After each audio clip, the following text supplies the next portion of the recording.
Ahora sí, Ya, ahora no, sí. decía que muchas gracias por la invitación que me han cursado. Agradezco a la Asociación de Jueces de Arequipa. Yo creo que la doctora María Concha Garibay siempre ha estado pendiente de nosotros. Un saludo especial para ella, a los dos expositores y panelistas, Jorge Jiménez Martín y Yolanda Doy Díaz, a quien tengo el gusto de conocer, María Rivero Gutiérrez y Luis Maradiaga Condori. Estaba diciendo que te agradezco, Yolanda, por haber tenido tiempo para leer el libro. Veo que te has preocupado bastante por esta exposición. Ahora vamos a conversar sobre eso.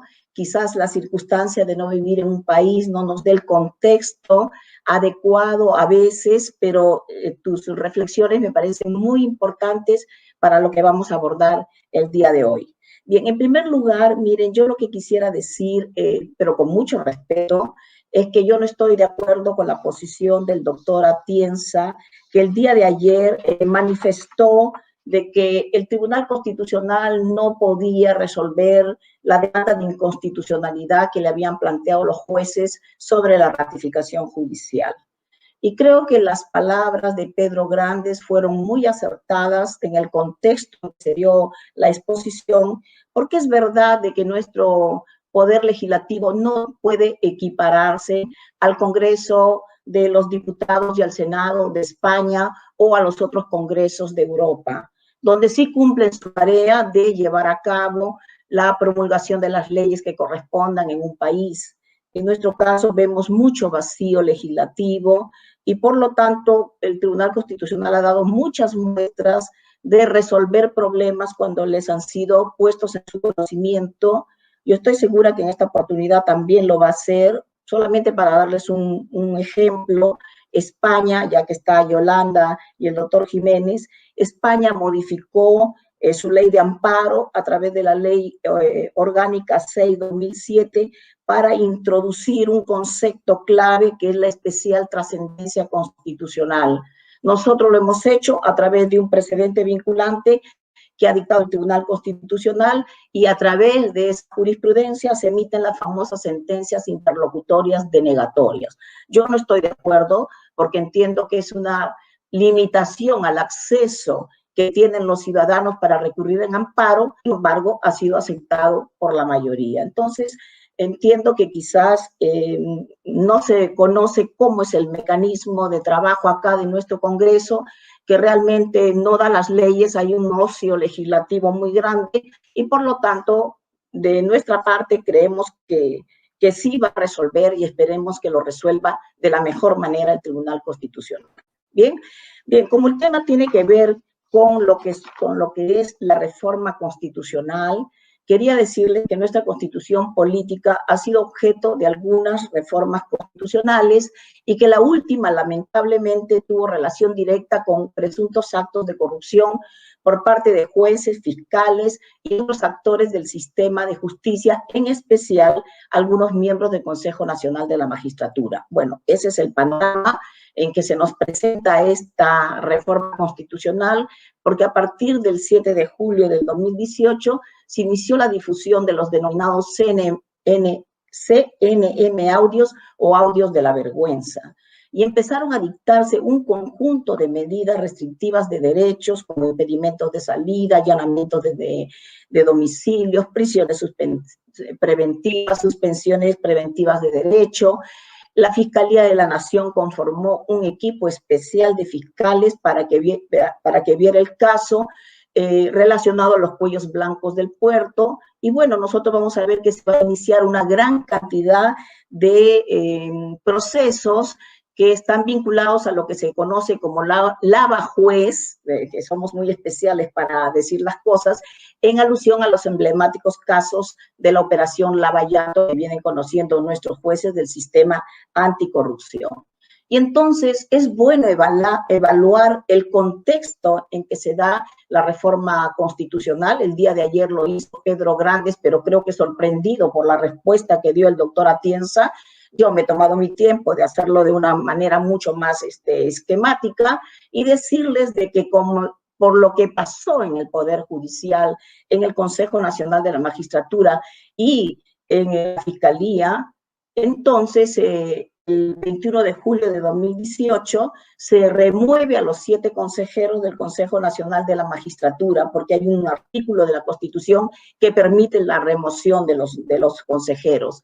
Luego se va a promulgar la ley 30.833, que declaró en situación de emergencia al Consejo Nacional de la Magistratura y suspendió su ley orgánica. Y en este punto es importante decir que el artículo 5 dispuso la suspensión de plazos, de prescripción y de caducidad de los procesos disciplinarios y sancionatorios de competencia del Consejo Nacional de la Magistratura. ¿Me entienden? Entonces tuvieron que recurrir a diversos mecanismos, inclusive permitieron que la Contraloría General de la República ejerza algunas atribuciones dentro del Consejo Nacional de la Magistratura hasta encontrar una solución al problema. Yo solamente lo estoy enfocando bajo el ámbito disciplinario. El 28 de julio de 2018, el entonces presidente Martín Vizcarra presenta un paquete de reformas legales del sistema de justicia. Hay que entender que todo el escándalo se refería al sistema de justicia, pero luego le pide al Congreso la cuestión de confianza para que se aprueben reformas constitucionales del sistema de justicia y del sistema político. Entonces, ¿qué estamos viendo? Que lo que se inició como un problema del sector justicia, que necesitaba un debate mucho más amplio, un debate en que se incluyeran todos los actores sociales, nosotros los jueces, los fiscales, entra el tema político y entonces el tema da para más, empiezan a hablar de que si los congresistas deberían ser reelegidos o no, de que si deberíamos tener una cámara o una doble cámara, etcétera.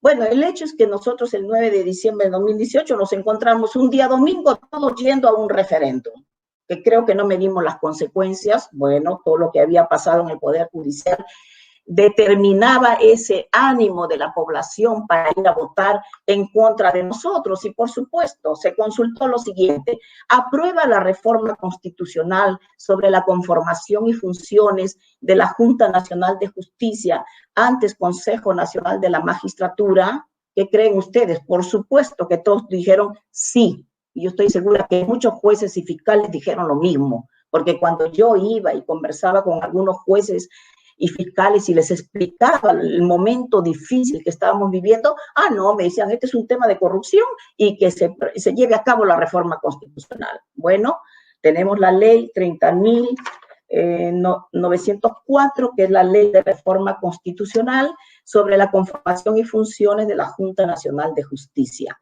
Y hay un cambio total, porque deja de integrar la sociedad civil la Junta Nacional de Justicia, todos van a ser abogados a partir de la promulgación de esta ley que aprobó la reforma constitucional, y va a venir a entender el tema de lo que son las funciones de la Junta Nacional de Justicia.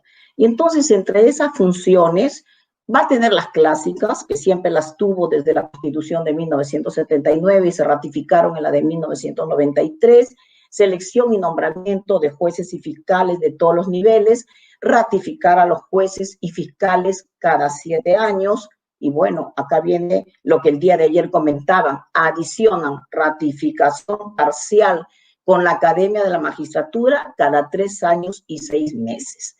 O sea, que lo que estaba en la ley de la carrera judicial, la evaluación parcial del desempeño que la debería llevar el Poder Judicial con la Academia y que quedó trunca por la demanda de inconstitucionalidad que presentó la fiscal de la Nación, pasó ahora a ser una función que la va a llevar a cabo la Junta Nacional de Justicia con la Academia de la Magistratura, una función nueva. Una función que siempre ha tenido, aplicar la sanción y destitución a los jueces y fiscales supremos, pero acá le van a agregar algo más. Aplica la sanción de destitución de oficio o a solicitud de la Corte Suprema o de la Junta de Fiscales Supremos a los jueces y fiscales de todas las instancias, y además aplica las sanciones de amonestación o suspensión de hasta 120 días calendarios a los jueces y fiscales supremos. ¿Y esto por qué? Porque la experiencia había demostrado que cuando jueces o fiscales supremos estaban implicados en procesos disciplinarios y se les iniciaba el proceso, pero no ameritaba una sanción de destitución, devolvían el proceso para que la Junta de Fiscales Supremos o la Sala Plena de la Corte Suprema establezca la sanción. Ya se imaginarán ustedes que nunca se emitió ninguna sanción, ¿no? Y algo que se consideró grave para haber llegado ante el Consejo Nacional de la Magistratura, finalmente en el Poder Judicial o en el Ministerio Público quedó en nada. Entonces, esa fue la explicación para que estas sanciones menores, porque se decía quien puede lo más, puede lo menos, pueda pasar a ser de competencia de la Junta Nacional de Justicia. Bien, y entonces, como todo órgano constitucional nuevo necesita su ley de desarrollo, la ley 30.916, ley orgánica de la Junta Nacional de Justicia, va a regular todo el tema, y quizás por ahí, Yolanda, viene un poco la confusión, porque esta ley va a regular lo relacionado a la Junta Nacional de Justicia, va a regular también a la comisión especial que los va a nombrar. La Junta Nacional de Justicia tiene también otras atribuciones respecto al jefe de la OMPE y al jefe de la RENIEC. Por lo tanto, su ley no solamente es una ley que tenga que ver con ratificación, evaluación de desempeño, procesos disciplinarios y selección y nombramiento de jueces y fiscales, sino que también tiene otras atribuciones, y de ahí que quizás se presente esa pequeña confusión en la lectura del artículo 41, que establece las causales de destitución, pero que me parece muy bien que Yolanda lo haya puesto de manifiesto, porque también lo iba a poner de manifiesto yo. Bien, entonces, esta ley orgánica de la Junta Nacional de Justicia va a establecer solamente en el título 2, dividido en 5 capítulos, lo que se llaman las potestades. Potestades de nombramiento, de ratificación, de evaluación parcial del desempeño, de destitución, de amonestación y de suspensión, y de investigación y disciplina. Este es un órgano realmente nuevo, porque el 6 de enero de 2020 juramentaron 5 de los 7 miembros. Hubieron problemas en la designación de sus miembros, no pudieron juramentar todos, hasta que finalmente ya está completo.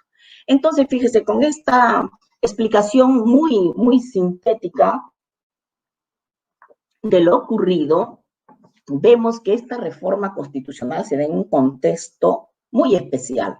Primero, hay un clima de gran desconfianza hacia los jueces y fiscales por los problemas de corrupción que no lo hemos generado nosotros. Nosotros somos más de 3.500 y fiscales son más de 6.000, y solamente un grupo de jueces y fiscales estarían involucrados en estos hechos, pero al final justos pagan por pecadores, y bueno, ya tenemos estas consecuencias. Es más, esperamos todavía los procesos que se deben llevar contra estas personas, porque no podríamos decir ya de frente que ellos son culpables, porque gozan de la presunción de inocencia. Pero ese es el contexto.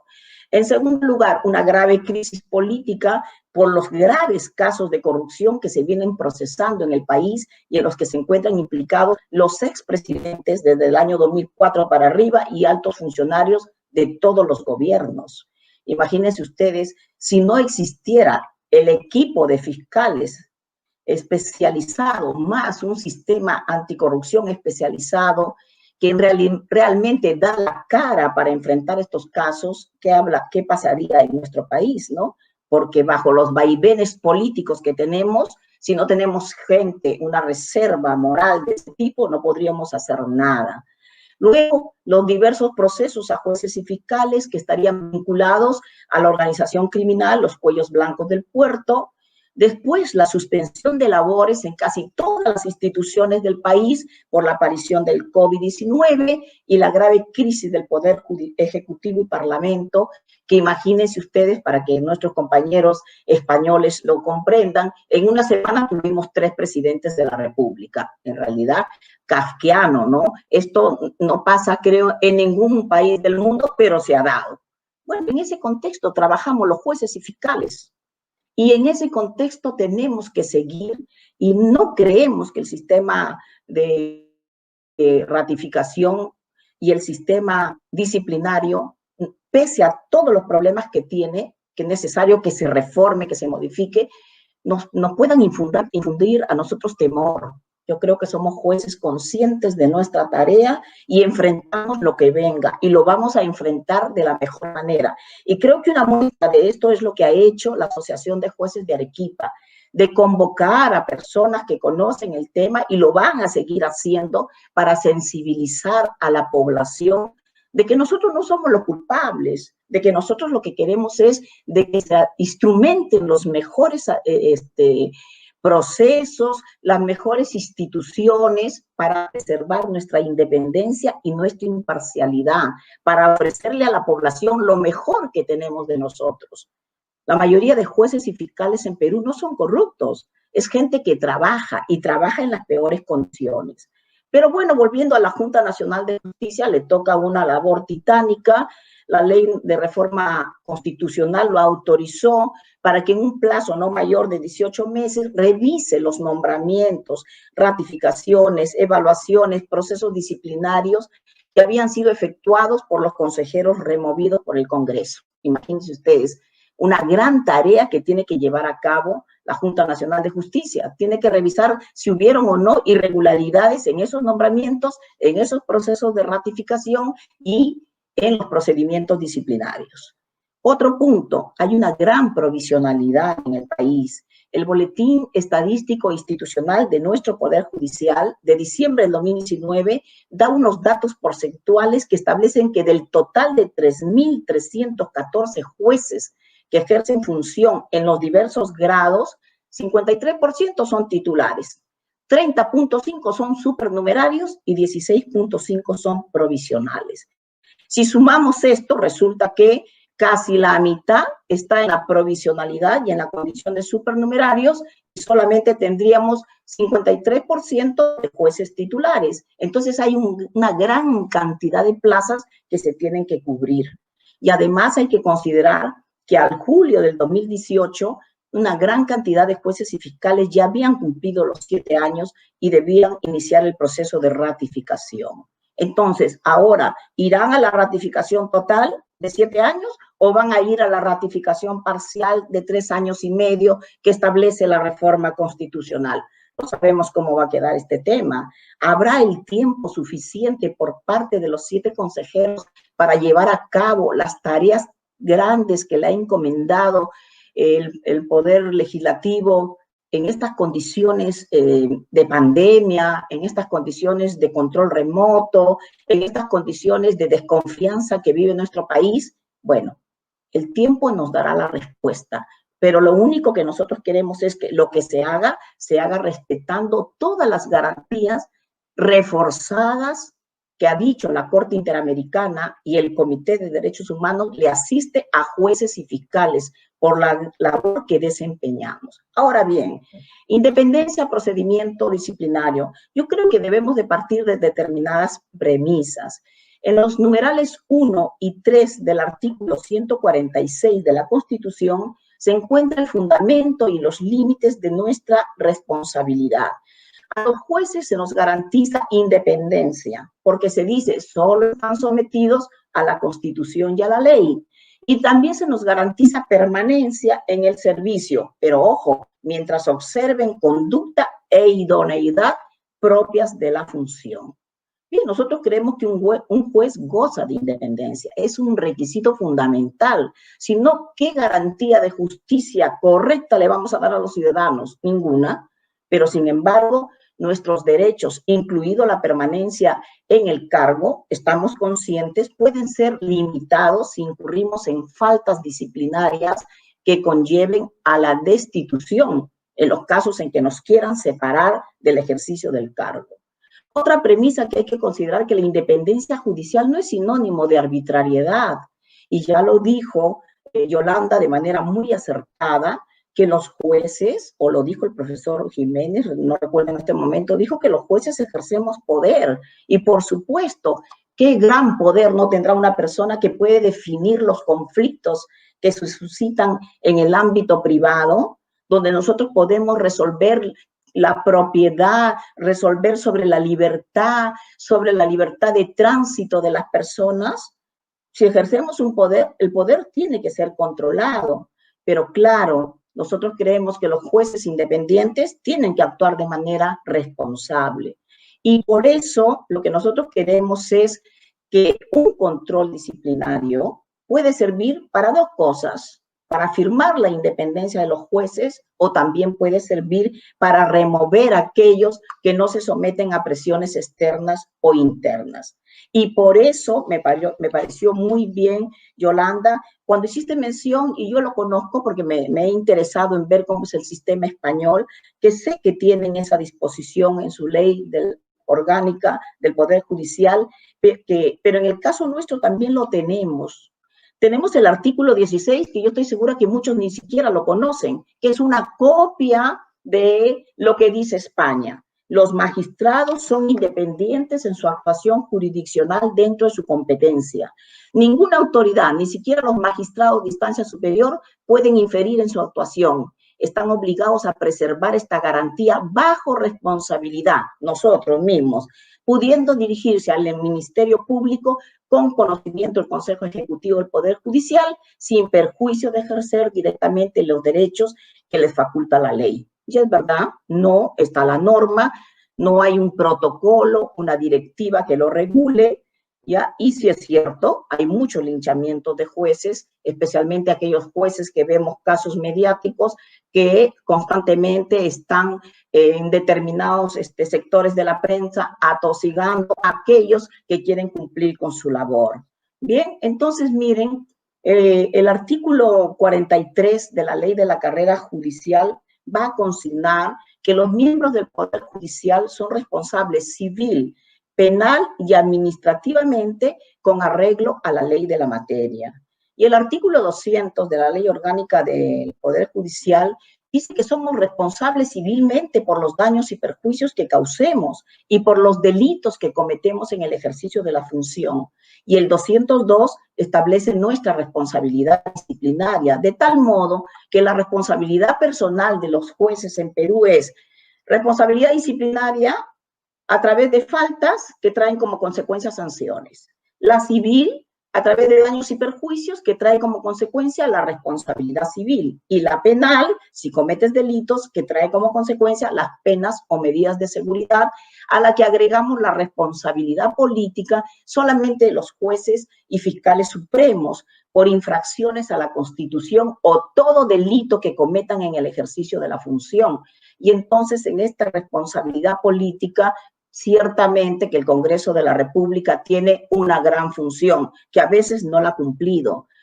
Bueno, generalmente se dice que la pita se rompe por el lado más débil. Esperemos que el Congreso de la República asuma su responsabilidad y los casos que se tiene que levantar la inmunidad parlamentaria o la inmunidad de jueces y fiscales supremos lo haga, porque de lo contrario no se podría procesar determinados casos que necesitan ser esclarecidos.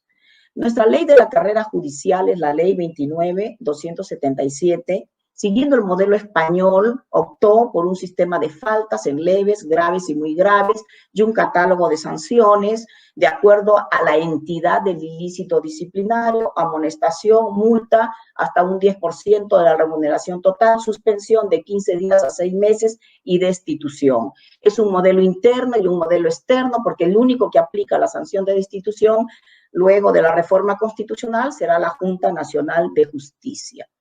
Es bueno que sepan también que esta ley de la carrera judicial o ley de la carrera ha tenido 2 sentencias de inconstitucionalidad, ha sido objeto de 2 sentencias, la 06-2009 y la 19-2009. Es importante, y esto en colación con lo que ha dicho la Corte Interamericana recientemente en el caso Urrutia versus Chile, que esta sentencia sí se refirió a la libertad de expresión de los jueces, considerado como falta grave en los artículos 47.5 y 47.6.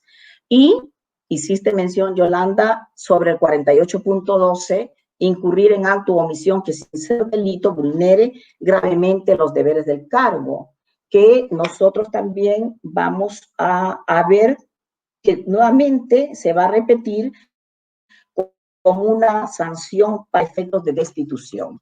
Yo también me preguntaba, ¿por qué si tenemos una ley de carrera judicial, que están las sanciones especificadas, no nos aplican a todos? Claro, porque a los jueces y fiscales supremos solamente los va a procesar la Junta Nacional de Justicia, pero podría tomar esas sanciones de la ley de la carrera judicial, porque al final el conjunto, el estatuto del juez es para los jueces de todas las instancias. Entonces son conceptos jurídicos indeterminados los que existen en la ley de la carrera y en la Junta Nacional de Justicia, y a dónde nosotros debemos apuntar. Las asociaciones de jueces debemos apuntar hacia ello. Yo estoy segura que la Junta Nacional de Justicia va a tener mucho cuidado luego de los fallos que viene emitiendo la Corte Interamericana respecto de jueces para adoptar una conducta adecuada, porque es el órgano que nos va a procesar y va a imponer las sanciones. Miren, así como tenemos incurrir en un acto o omisión que sin ser delito vulnere gravemente los deberes del cargo previstos en la ley, así lo dice nuestra ley de la carrera, el artículo 41 de la Ley Orgánica de la Junta Nacional de Justicia también establece tipos abiertos, como la comisión de un hecho grave que sin ser delito o infracción constitucional compromete la dignidad del cargo. Uy, qué concepto para más vago, para más indeterminado y más peligroso. Y la desmerece en el concepto público. Entonces, ¿qué será pues esta sanción? ¿Qué tendremos que hacer nosotros para ser merecedores de esa tipificación de ilícito disciplinario y luego ser objeto de una sanción disciplinaria? Incurrir en culpa inexcusable en el cumplimiento de los deberes inherentes al cargo, que nos remite a los deberes, prohibiciones, impedimentos, etc., etc., y la incapacidad moral sustentada en la comisión de faltas éticas que sin ser delito comprometa el ejercicio de la función. Ya nuestro Tribunal Constitucional se ha pronunciado sobre estos conceptos indeterminados. Creo que no lo ha hecho de una manera muy correcta, porque ha dicho que son aquellos conceptos o expresiones utilizados por las normas en que los límites y términos del enunciado no aparecen perfectamente definidos. Bien, por algo son indeterminados, ¿no? Y que sin embargo resultan compatibles con el principio de legalidad mientras puedan concretarse utilizando criterios lógicos, técnicos o de experiencia.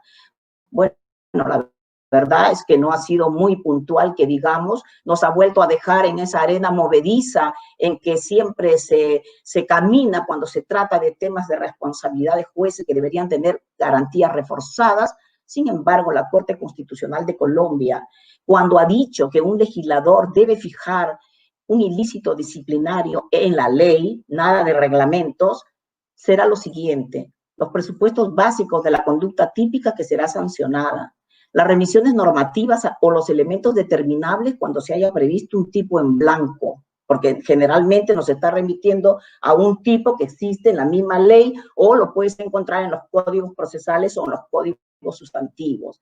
Los criterios por medio de los cuales se puede precisar con claridad y exactitud la conducta, las sanciones y las pautas mínimas que permiten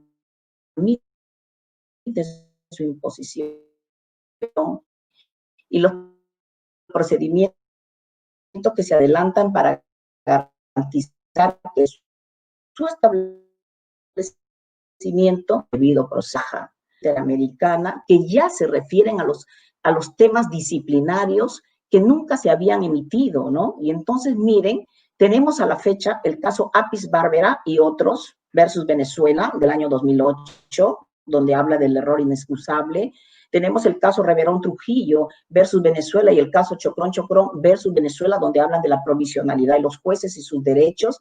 El caso Atala Rifo y Niñas versus Chile, donde van a hablar el tema referido a un proceso disciplinario que se le instauró, eso independientemente del tema de identidad sexual. El caso de la Corte Suprema de Justicia, Quintana Coello y otros versus Ecuador. El caso López Lone y otros versus Honduras.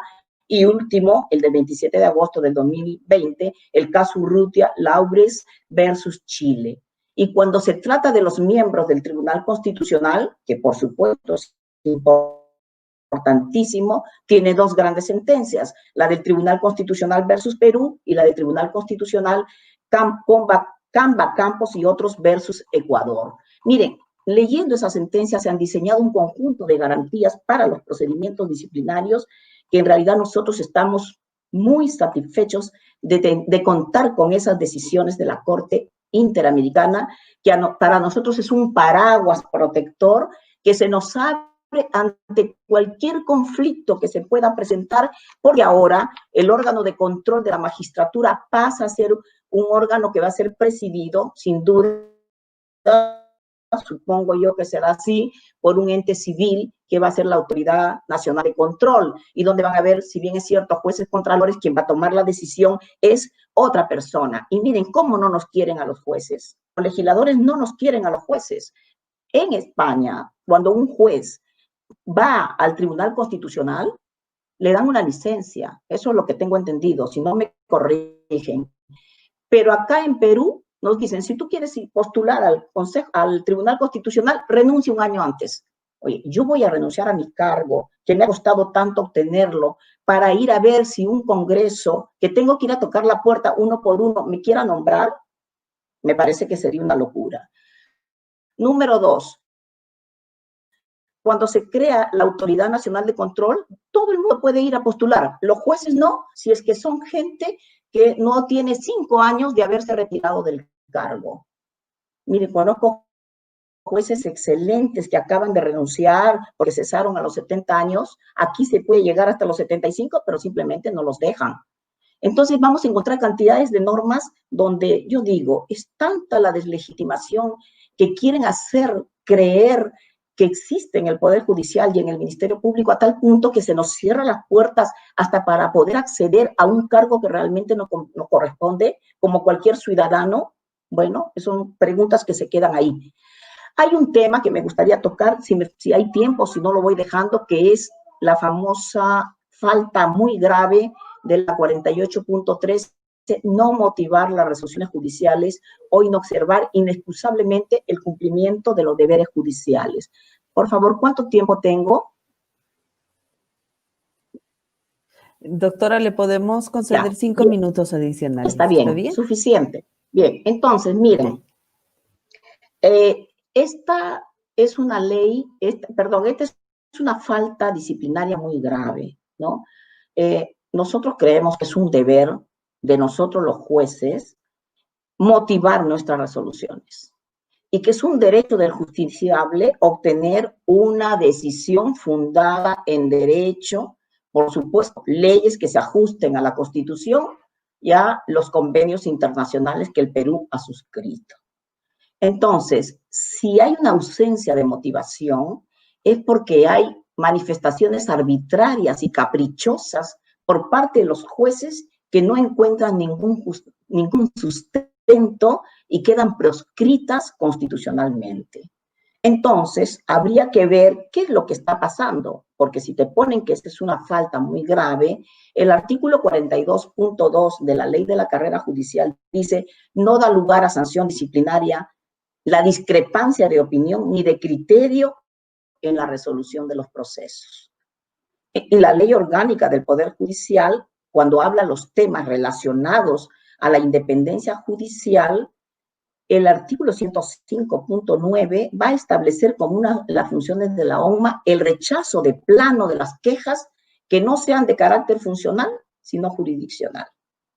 Entonces, nosotros nos encontramos en este momento con una falta muy grave que lamentablemente no fue objeto de control de constitucionalidad, no obstante que hubieron 2 demandas de inconstitucionalidad, que puede ser una puerta abierta para la discrecionalidad y la arbitrariedad de un órgano de control, pero que también entendemos porque el Tribunal Constitucional no ha tenido una respuesta muy adecuada a este tema y la Corte Interamericana lo abordó en el caso Apis versus Vera, ya lo dije, pero respecto al error inexcusable, sin embargo, creemos que se nos viene un gran caso. El gran caso que ya está en la Corte Interamericana es el de Héctor Fidel Cordero Bernal, que es un caso que es de un juez peruano que es destituido por haber emitido una decisión donde otorga una libertad incondicional. Esta persona fue absuelta en la vía penal, pero en la vía administrativa fue destituida. Y mire, ya tiene más, creo, de como cerca de 20 años más o menos que viene luchando, y ya la Corte Interamericana ha fijado la fecha o ya llevó a cabo la audiencia, pero no ha sido pública. Ese es un tema que tenemos que ver. Pero ¿qué es lo importante de este caso? Creo que ahí la Corte Interamericana por primera vez va a tener que decidir qué pasa cuando un juez es investigado disciplinariamente por emitir resoluciones en el ejercicio de la función jurisdiccional. Estamos atentos a la espera. Sé que la Asociación de Magistrados se ha presentado, me parece, como amicus curiae ante la Corte Interamericana, pero sí también quería decirles que no nos hemos quedado tan abandonados en este tema, porque con fecha 22 de agosto del 2017, la Sala Constitucional y Social de la Corte Suprema emitió una sentencia en un proceso de acción popular, en la 18-107-2016, donde precisamente uno el demandante es ahora un juez de la Corte Suprema, el doctor Romero Díaz. Él solicitó que se declare la invalidez de la resolución administrativa 360-2014, Consejo Ejecutivo del Poder Judicial, donde esta resolución dice: vamos a desarrollar ese artículo de la ley de la carrera judicial y vamos a decir que es controlable disciplinariamente la motivación aparente y la motivación parcial de las resoluciones judiciales. Claro, eso es gravísimo, porque una motivación aparente y una motivación parcial con la tipología de motivaciones que estableció el Tribunal Constitucional, pues todos estaríamos procesados, ¿no? Lo importante es que esta acción popular, y me parece que el voto singular es el que recoge los mejores argumentos para resolver esta situación, le da una interpretación que en mi sentido es correcta, ¿no? O sea, para ellos se debe entender este punto cuando hay una inexistencia de motivación, porque los demás casos serán revisables vía el recurso que se establezca en el ordenamiento jurídico peruano. Bien, miren, estas son las situaciones, como dijo Yolanda hace un momento, hay muchísimo más que hablar, pero creo que es bueno poner sobre el tapete estos problemas, y es bueno que participemos los jueces y las juezas del Perú, porque frente a lo que dice la academia, también está nuestra experiencia como jueces. Nosotros lo sentimos y lo vivimos todos los días, y por lo tanto yo tengo la esperanza de que si ustedes continúan en esa tarea, a la que se sumarán otros jueces y fiscales, llegaremos a buen puerto. Muchas gracias. Ahora sí. Están preguntando qué opinión le merece que existan varios órganos que tienen a cargo el control disciplinario del juez en el Perú. Ya, a ver, ¿me escucha? ¿Me escucha? Sí, doctora, estoy viendo mal. Ya, ok, sí. Mire, antes de contestar esa pregunta, me gustaría contestar al doctor Luis Magdalena, que ha hecho una pregunta a los tres, en el sentido que qué se puede hacer para enfrentar la corrupción en el Poder Judicial.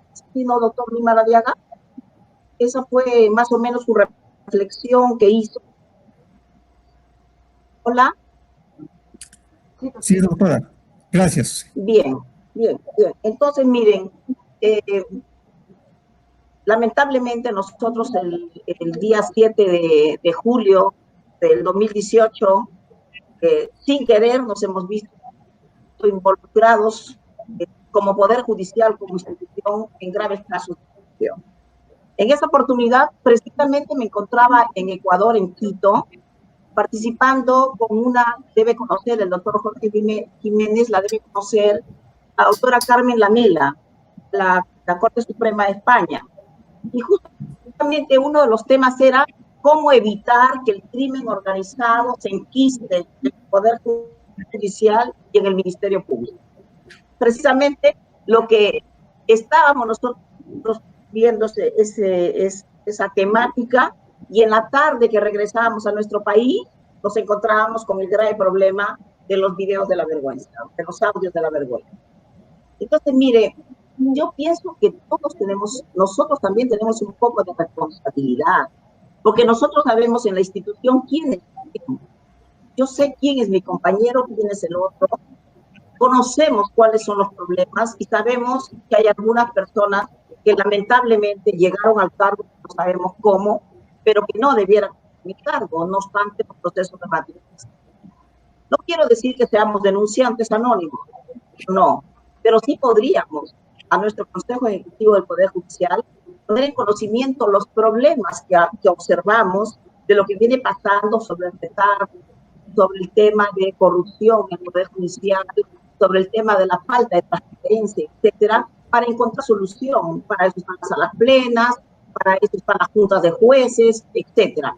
Creo que no nos tomamos en serio también nuestra función. Claro, muchos dirán, estamos ocupados, tenemos mucho trabajo, la sobrecarga procesal es inmensa, pero creo que así como ahora ustedes se han dado un espacio para poder llegar a el Tribunal Constitucional, hacer este tipo de eventos, nos debemos ponernos ya en pie para no permitir que lo que pasó vuelva a ocurrir.